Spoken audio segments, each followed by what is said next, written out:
Come last night. So you're very busy. You were in Rome after Sweden? Well, in fact, the PA has made an honorary reception for this historic reconciliation بس قبل الوقت نفتح in Rome.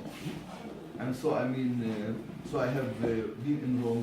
There was a reception. We met 3 of the cardinals, and we had all the diplomatic corps, including the American consul general was honored, ambassador.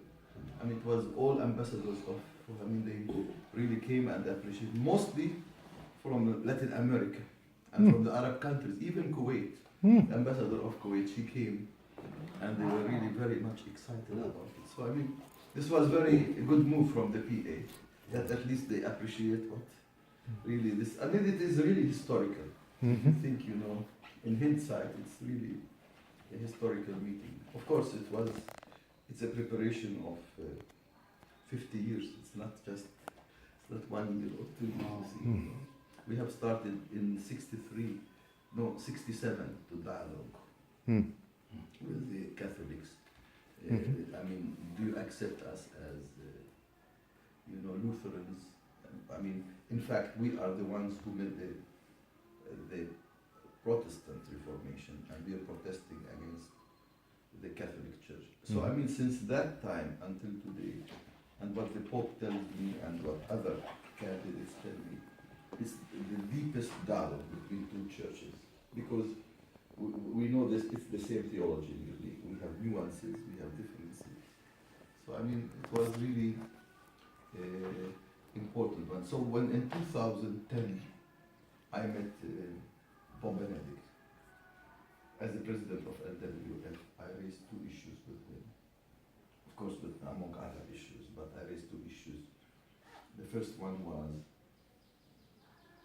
I mean, I told him it's good we show our unity in 2017 and not show our, you know, division. Because I think we have come to convergences on various issues. In 1999, we signed the Joint Declaration on Justification by Faith, which in fact is the doctrine that separated us. And we signed that we have differentiated consensus. And now, if we come 2017, if we criticize you and you criticize us among the growth of extremism, and we have, you know, people who are denominational in their congregations, who are fanatics, anti-Lutheran or anti-Catholic, and why can't we show a good? And the other one was about Eucharistic hospitality. On Eucharistic hospitality, he never commented, but on this one he got elevated and said, of course I will come myself. And Benedict, you know, 16. And he said, of course, and we must show our unity. It's a time to show unity, not division. So we asked our commission to work, you know, in 2000, from 2010. In 3 years, they wrote a document from a Catholic and Lutheran point of view about the Reformation, where we have, I mean, we heard both points of view, and at the same time, we have seen that both of us made mistakes, not only the Catholics, also we Lutherans, we made mistakes, you know, and at the same time, you can get it online, you see, it's in English, of course, the official language, which I signed it, is in English, you see, and it's from conflict to communion. From conflict to communion, where we have emphasized that the sacrament of baptism is the one that joins all of us together. You see? And then we put 5 imperatives on Lutherans and Catholics from now on. The first imperative is that we should speak the right thing about the other and see the faithfulness of the gospel in the other church, not only in the Catholic Church or the Lutheran Church. Because that's the problem of ecumenism. Everyone says, I'm the mother church, I am the only one who preaches the gospel, and the other as if they don't do it. So we are just really trying to see that in baptism we are engrafted in the body of Christ. So we are one church anyhow, even if theologically we are. And so I mean, and then the last one was we should work together in diaconia in the world. And in fact, you know, now we have just signed with Caritas and Lutheran Federation World Service, which are the two largest in the world, in fact, Christian organization.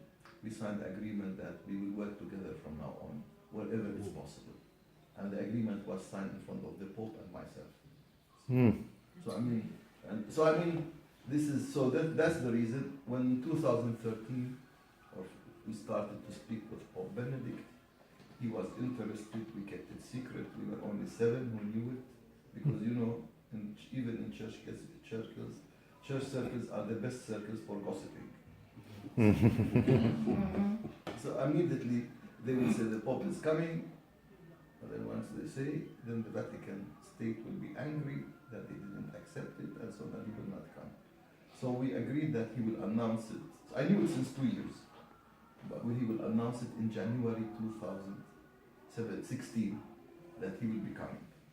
And there was no word from any of us, but of course, those 7, we arranged the money, it's expensive, you know, to bring the Pope to, and of course he accepted to come to Lund. I of course offered him the baptismal site in Jordan, to the Pope, you see. But politically it's difficult, because if he comes to Jordan, he must come to Israel, he must come to Palestine. It's complicated, you know, we don't want him to, you know, it's, Israel will say he did not come, he is pro-Arab, anti-Israel, you know, these things. Much politics. Much politics. Right. But you know, that was my idea, that was LWF we offered. I mean, then of course he chose, Lund. Why? Because in 1947 the Lutheran Federation was established in Lund Cathedral. So it's just a very natural thing. He doesn't need, it's not a political visit.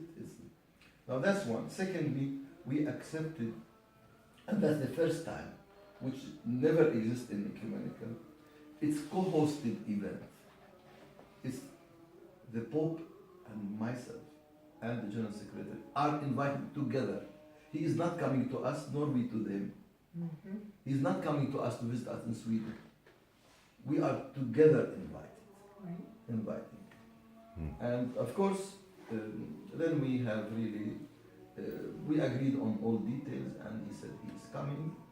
And of course the state accepted the Vatican, because at the same time he is the head of state. I'm head of a church, he is both head of state and head of church. So we have to take into consideration. Good morning, sir. Thank you so much.